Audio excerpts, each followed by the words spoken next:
On y'all, I'm back.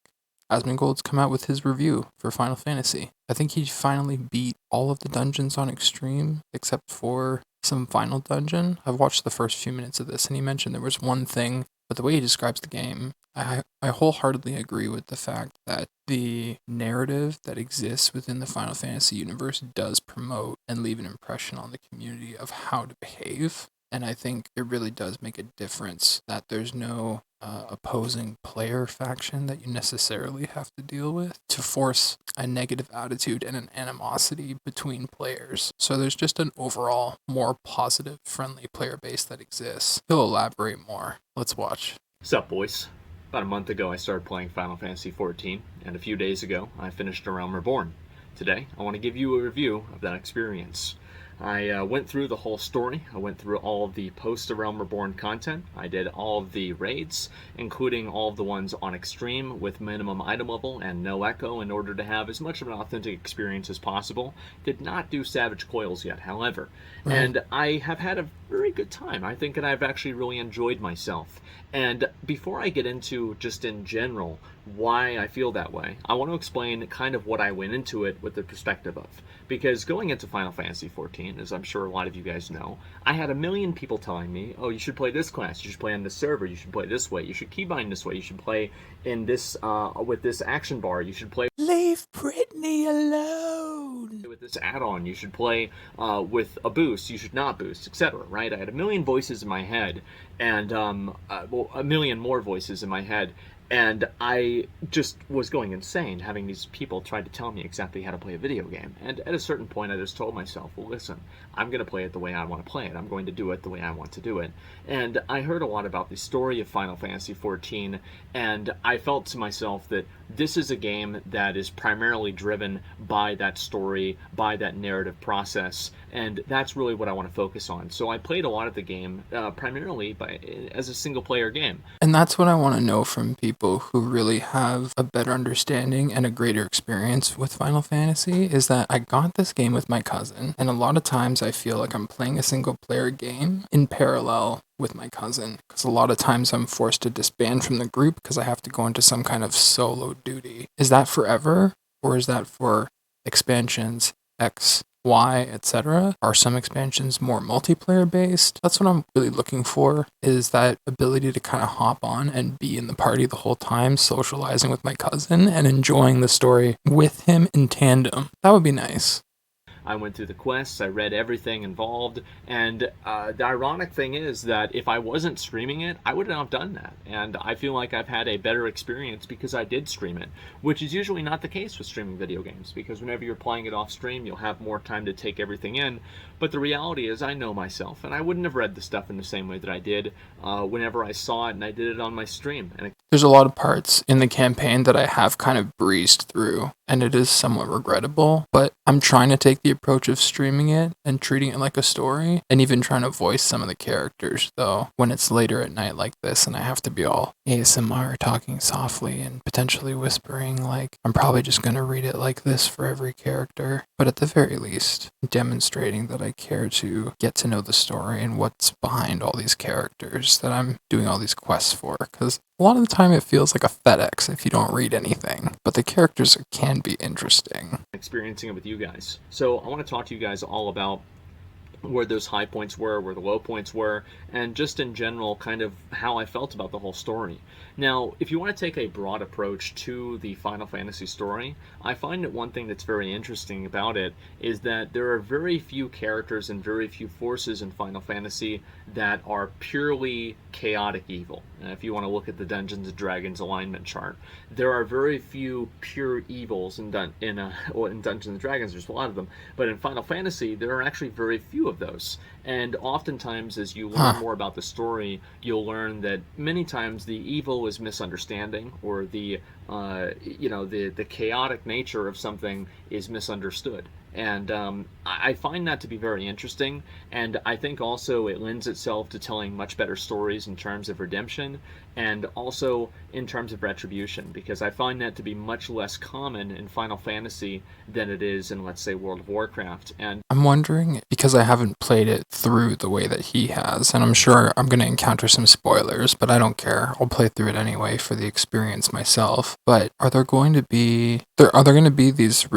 redeemable arcs for characters on the Empire? Because some of those, like, Darth Vader looking types, the Power Ranger villains I like to call them, they don't look like they have any redeemable qualities, but I guess I'll find out.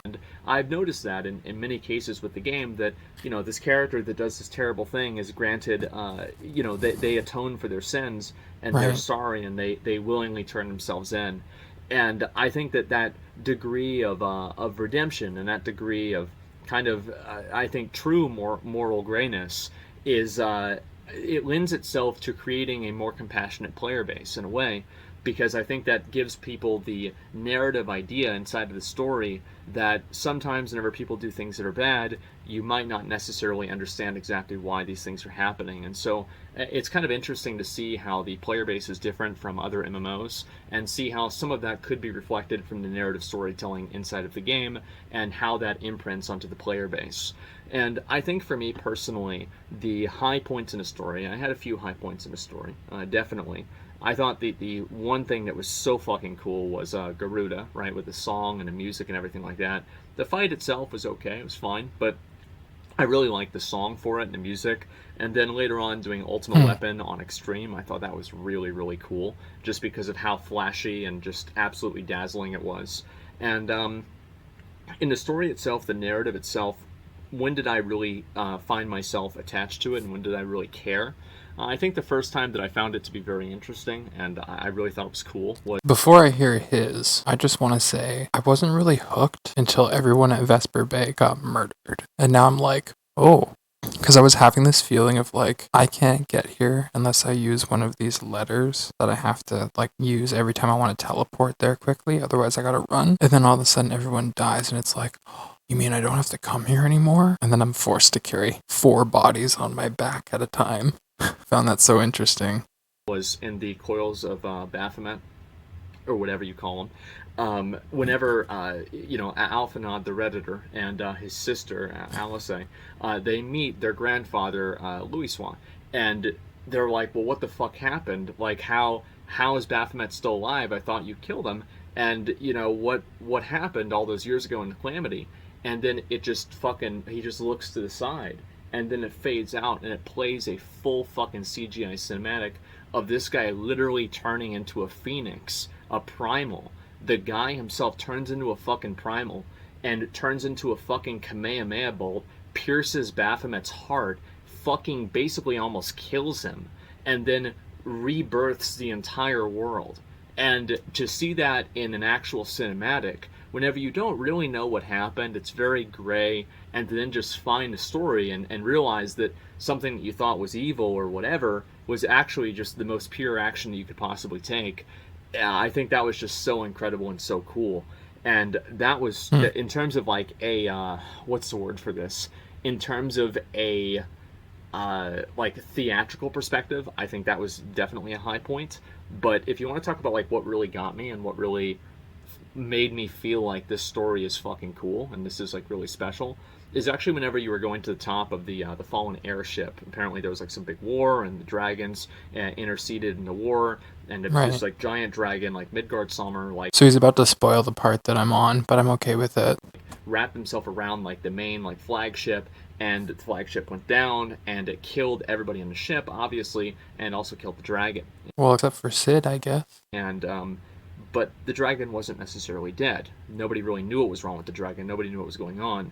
But there was an idea that the dragon was calling to the other dragons to attack this other place. So you go up, you ascend the top of the ship, and you finally get to the top of it, and you see the dragon, and the dragon's eyes turn red, and it starts talking to you.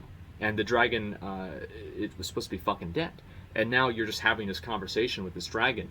And what I thought was so fucking cool about that is that, especially even in a game like Final Fantasy, it becomes even harder to do this, is that you have these moments in certain stories where the storytelling takes a story that has a scope of this and it turns Right. it into this. Wow. And it's so hard to have a moment like that and have it be as pure and as sublime as it has to be in order for it to really have that real pure impact and that real emotional response. And I actually think that they did an incredibly great job with that. And that's where I really kind of got hooked, because I think to myself, like, where is the moment that takes the scope of what you experience, and it takes the mysticism and the mystery and the fantasy of the universe that you're part of, and it just multiplies it. And I thought of a few examples, right? I think that in terms of like a personal example for me, it was whenever I was off the coast of Westfall in World of Warcraft, and I just started swimming in a direction, and I found the Gurbashi Isle, and I thought I ran the game at level 11 or level 15 or something, and then I see these guys that are level 63 elites, and I'm like, oh my god, I had no idea what I was talking about. This game is way bigger than I could ever imagined. And if you want to talk about like narratives, like where's another narrative that kind of had this same idea? I can come up with like two examples that are very good, I think, to prove my point. I think that the first example is in Lord of the Rings, whenever Gandalf comes back in the Twin Towers, excuse me, the Two Towers, That's fine. and he comes back, and they thought he had died, and he just shows himself, fucking disarms everybody else, Gandalf or Aragorn, Gimli, and Legolas in just a split second, and he's like, "I'm back. I beat the fucking Balrog." And this was just like, oh my god, right? Because you would have never expected this to happen, and it's like it takes the scope of what Gandalf is, what he represents, and everything, and it just makes the world so much bigger. And you have it that occurs in, again, like this very pure and this very, in a way, straightforward and sublime way. And I think that's just what's so special about stories like this. And another example of this that I can use is the clips in Berserk. Whenever, obviously, like Griffith, this is I think that it might be obvious here, but there are going to be a lot of spoilers in this. So Sure. if you don't want any spoilers, you're probably already mad. I But don't care. step away now. And anyway, Griffith ascends to becoming a member of the God Hand, and he becomes Femto. And all the way up until then, you were just fighting. Guts was fighting, and Griffith fighting the Band of the Hawk. They're fighting like different random mobs. They fought Nosferatu Zod, but it was just like some random guy. And the eclipse, where you literally see Void and Slon and all of the other members of the God Hand, and they're just there, and it just fucking happens, and it completely turns everything on its head. And again, it takes a world that's like this and it makes it like this. I have no idea what you're And talking I about, think but it's that okay. moment there really fucking got me. And that's something that I can't, I fucking loved it, man. And the thing is you have other stories that try to have a moment like that. But the reality is that a moment like that occurs in a way naturally. And whenever you force it, it's not real. And I think the best example of a moment like that was forced is obviously whenever Sylvanas breaks apart the Helm of Domination and opens up the sky of the Shadowlands. And of Right. course, it does have that literal earth-shattering perspective to it, but it doesn't have that emotional. It doesn't have that emotional connection where like you are, it's like the painting where like man touches God, and it doesn't have that divine presence to it that I think a lot of the other previous examples did. And actually, I think when all of those examples, literally a divine presence. But the point is that's the point in the story where I really, really was engaged, and I thought that was really special and really cool. Right. And other than that, I want to say the story in general I think was much better than what I had expected it to be. I think that especially for an MMO, I can see why so many people are they're invested in the story and why so many people care about it so much. And I'm not surprised. I think that it's incredible. I think it's very well designed. And I'll be honest, there are many cases in the story where I was very angry. I was like, just fucking kill him, kill him, kill him, kill him. And, I think I probably would have been right, to be honest. But, that's the way the story goes. And it does make me very excited to see what Heaven's Ward is going to have as well. Now, whenever you talk about like the combat itself, I think that the 2.5 second GCD, I knew assumingly like this is they said people said the raids were hard. Like, there's no way somebody's going to say the raids are hard whenever you can only hit one button every 2.5 seconds. And that's something that I've been getting used to myself as someone who's had to spam a lot of buttons in a quick sequence. Now I find that I really need to pace myself and realize how much more stretched out that sequence needs to be, and how sometimes I need to stop a certain sequence to be ready to like drop a counter attack or something like that. And the separation between ability and uh what is it? Like job trait or something like that. There's like two different kinds of attacks. It's so different. But I'm getting used to it. So I knew that there was more to it than that, and big surprise there was. I think the raids in general are very well designed. They're definitely not, at least the Realm Reborn ones. And again, this is excluding Savage Coils that I have not done.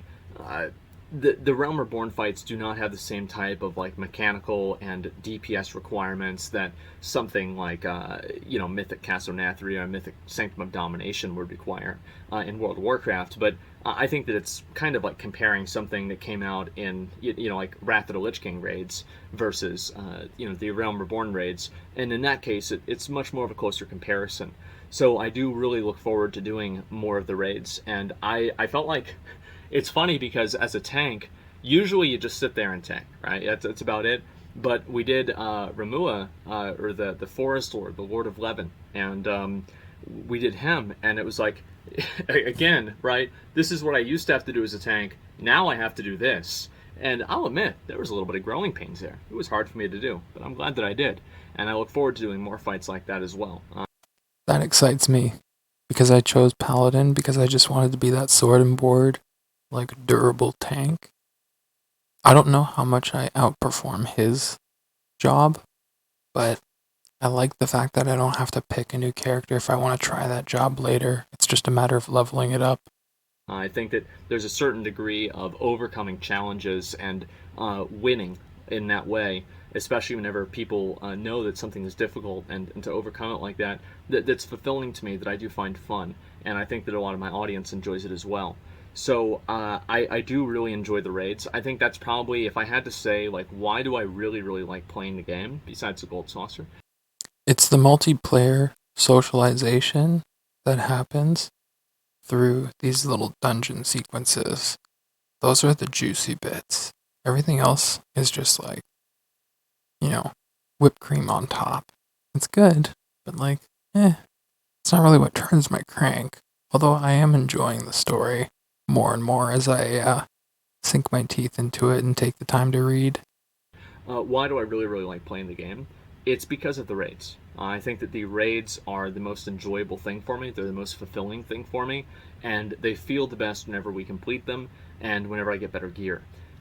There's like little small things, right? Where like I wish that the numbers in the game displayed differently, kind of more like World of Warcraft. I Right? feel like the If it was more to make you feel like you really had that big, powerful smash, but a critical strike is just like slightly larger font and an exclamation point. It's kind of lackluster for me. truth is that Classic WoW, I think, has the best floating combat text of any game pretty much ever. I agree, but I think that we're both biased because that's where we've had the greatest amount of experience as far as MMOs. And I'd love to see every other game from the future, from the rest of the time, just take what Classic WoW does and just do that. But overall, it's not that big of a deal. And I do think that the less of an emphasis on damage meters in general and damage in general does allow players to focus more on the mechanics and take in the aesthetics of the fight rather than the specifics of the fight. And I think that does make for a more holistic experience. So overall, I've had a really great time. I think the story has been very compelling to me, and especially now that we're entering into Heaven's Ward, and I'm now talking to what's his name? I'm thinking of his name, Count Dripula, uh, Count Four Temps or something like that. I don't remember. But yeah, that's basically where we're at now in the story. I did the whole Dark Knight quest line. I think that was really fun. But it's funny for me to see that there's a lot of people that told me, oh, Realm Reborn is going to take you so long and you're going to get so bored. It's like, what do you mean? Like, I'm going to get bored? Like, this is literally a quest that takes me 15 minutes. Like, how am I going to get bored in 15 minutes? Like, you stupid? I did. I find that the design, quest by quest, even dungeon by dungeon or duty, sorry, um, Square Enix really cares about your time as someone with a life and breaks it down into like all these little more minor time commitments that keep the story long and engaging, but you're always like kind of finding a point where you finish that quest and start a new quest that's part of the same overall narrative, but they just break it up into chunks so that you can decide like, okay, I'm going to stop here now because I got to go do this.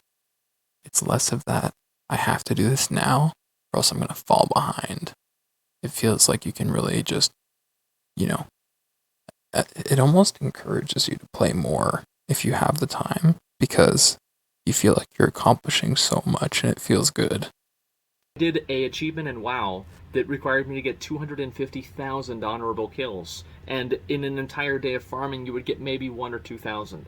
Are you kidding me that I would get fucking bored? Not a chance. So I've really enjoyed that a lot, and I think all the little side activities like the gold saucer, like the chocobo racing, etc. I find those to be very fun as well. And it sounds stupid, but I'm actually really excited for the jumping puzzles in the game. I was gonna say, why hasn't he brought up the jump puzzles yet? Because that was one of my favorite things about playing Guild Wars 2. And I actually looked up to see if I could recover my Guild Wars 2 account, and it says I have to call them. So I might call them, but I'm not sure how desperate I am to get access to my Guild Wars 2 account right now, because Final Fantasy is really what's engaging me. Apparently there's one in Stormblood or something like that that I'm going to be doing. I watched Rich fail on it for many hours. So either way, I'm just having a good time. I'm enjoying myself. It's fun. I'm playing the game off stream and just trying to do what I want to do. And I've missed that a lot. Again, I think I say this in all of my videos as I'm wrapping everything up here. I'm not quitting WoW. I really enjoy WoW as well. But it's been great to be able to play something different and to have a different perspective on the game. And I think that it's helped me a lot. I really appreciate everybody who's been so supportive over this past month and everything, with just watching the streams and just being positive in general. Not only with the Final Fantasy content, but with the stuff that I did with WoW, and also the stuff that I did with New World 2. And I look forward to doing more things like that that are different and more variety focused in the future. And I really appreciate you guys giving me the confidence to be able to do that. So thank you. And I also look forward to doing Heavensward and getting, apparently if you get all the birds in Heavensward, you get like this massive like golden You like combine the birds and it becomes a super bird. I don't know, like a golden Lugia pretty much. Like we're doing that one. That's gonna happen 100%. And I'm having fun, man. It's really enjoyable for me to just go through the game in the very, very measured way that I have, and just take every experience one at a time and try to do everything in the most authentic way as I can. So either way, I want to say thank you guys all so much for watching.